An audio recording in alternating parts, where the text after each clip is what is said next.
Bernoulli equation के ऊपर हम न्यूमेरिकल कर रहे थे, उसमें से एक न्यूमेरिकल ये भी है। इसमें क्या निकालना है हमको, determine the difference in datum head के बीच का डिफरेंस निकालना है। सबसे पहले हम क्वेश्चन को पढ़ते हैं। क्वेश्चन में क्या क्या गिवन है। Water is flowing through a pipe having diameter 600 mm 400 mm at the bottom end upper end respectively.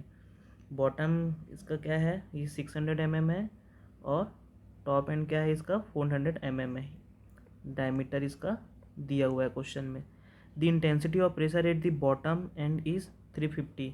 यहाँ पे का प्रेशर दिया हुआ है P1 350 और अपर एंड का भी प्रेशर दिया हुआ है 100 kilo newton per metre square. Determine the difference in datum head. तो हमको क्या निकालना है, डेटम हेड निकालना है, मतलब हेड के बीच का डिफरेंस निकालना है, कितने हाइट पे है। मान लेते हैं सेक्शन 1 1 है तो इसके लिए Z1 हो जाएगा, ये सेक्शन 2 2 है तो इसके लिए ये हाइट हो जाएगा Z2। तो हमको क्या निकालना है, Z1 माइनस Z2 का वैल्यू निकालना है। If the rate of flow through the pipe is 60 litre पर सेकेंड। और क्वेश्चन में क्या दिया हुआ है, रेट ऑफ फ्लो क्या दिया हुआ है, 60 लीटर पर सेकेंड दिया हुआ है। क्वेश्चन में क्या क्या गिवन है उसको लिख लेते हैं, डायग्राम में इसको बना लेते हैं। मान लेते हैं ये सेक्शन 1 है और ये सेक्शन 2 है। अकॉर्डिंग टू क्वेश्चन यहाँ पे का डायमीटर दिया हुआ है 600 mm और 0.6 मीटर। यहाँ पे का प्रेशर दिया हुआ है 350 kilo newton per metre square. यहाँ पे का डायमीटर दिया हुआ है 400 mm और 0.4 मीटर और P2 का वैल्यू दिया हुआ है 100 kilo newton per metre square. हमको क्या निकालना है, हेड के बीच का डिफरेंस निकालना है। मान लेते हैं सेक्शन 1 Z1 हाइट पे है और सेक्शन 2 कहाँ पे है, Z2 हाइट पे है। अब हमको डेटम हेड का डिफरेंस निकालना है, तो ये Z2 माइनस Z1 निकालेंगे। यहाँ पे हम Z2 माइनस Z1 क्या क्या क्वेश्चन में दिया है उसको लिख लेते हैं। Z2 माइनस Z1 हमको निकालना है। तो सबसे पहले और क्या दिया है, यहाँ पे Q का वैल्यू दिया हुआ है 60 लीटर पर सेकेंड दिया हुआ है। मीन्स क्या हो जाएगा, 60/1000 metre cube per second equal to 0.06 metre cube per second. ये हमारा क्या हो गया, डेटम लाइन हो गया। ठीक है, सबसे पहले एरिया निकाल लेते हैं। A1 क्या हो जाएगा, π/4 D1 का स्क्वायर। D1 हमारे पास कितना है 0.6 का स्क्वायर, ये हो जाएगा 0.283 मीटर स्क्वायर।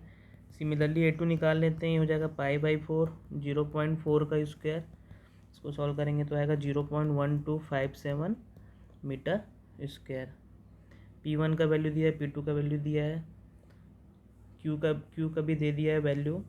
हमको सबसे पहले यहाँ पे क्या निकालना पड़ेगा, वेलोसिटी निकालना पड़ेगा। फ्लूइड डायनेमिक्स में हमको दो इक्वेशन हमेशा याद रखना है। पहला है continuity equation Q equal to A1 V1 equal to A2 V2 और सेकेंड है बर्नौली इक्वेशन। तो यहाँ पे से हम वेलोसिटी निकाल लेंगे Q/A1। Q का वैल्यू हमारे पास है 0.06, A1 का वैल्यू है हमारे पास 0.283।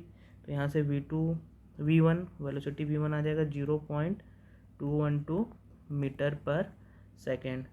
सिमिलरली हम V2 निकाल सकते हैं, ये आएगा Q/A2। Q का वैल्यू है 0.06 मीटर क्यूब पर सेकेंड और A2 है हमारे पास 0.1257। तो यहाँ से हमारे पास V2 आ जाएगा सॉल्व करने पर 0.477 मीटर पर सेकेंड। अब हम बर्नौली इक्वेशन अप्लाई करते हैं दोनों सेक्शन पे। Applying Bernoulli's equation at section 1 and 2। तो ये क्या होगा, P1/ρg plus V1 square upon 2g plus Z1 equal to P2/ρg plus V2 square upon 2g plus Z2। तो हमको यहाँ पे क्या निकालना है, Z2 माइनस Z1। Z2 हमको डायग्राम से दिख रहा है, बड़ा दिख रहा है ये, तो Z2 माइनस Z1 निकालेंगे तो उसका पॉजिटिव वैल्यू आएगा। तो इसको एक साइड लिख लेते हैं, P1 minus P2/ρg plus V1 square minus V2 square on 2g equal to Z2 minus Z1। Value को पुट कर देते हैं तो हमारे पास आता है 350 इंटू 10⁻³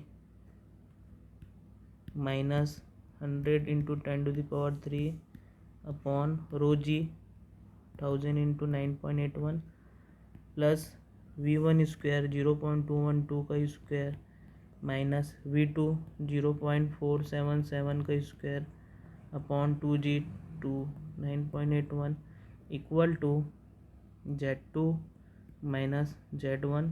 तो ये सॉल्व करने पर हमारे पास आता है Z2 माइनस Z1। कैसे इसको सॉल्व करना है तो ये हमारे पास आएगा 25.47 मीटर। बहुत ही सिंपल क्वेश्चन है, कुछ नहीं करना है, इसमें सब वैल्यू हमको दिया हुआ है, बस कंटिन्यूटी इक्वेशन और बर्नौली इक्वेशन हमको यूज़ करना है। ये क्वेश्चन समझ में आ गया होगा, कुछ भी इसमें डाउट है तो आप पूछ सकते हैं। Okay, thank you.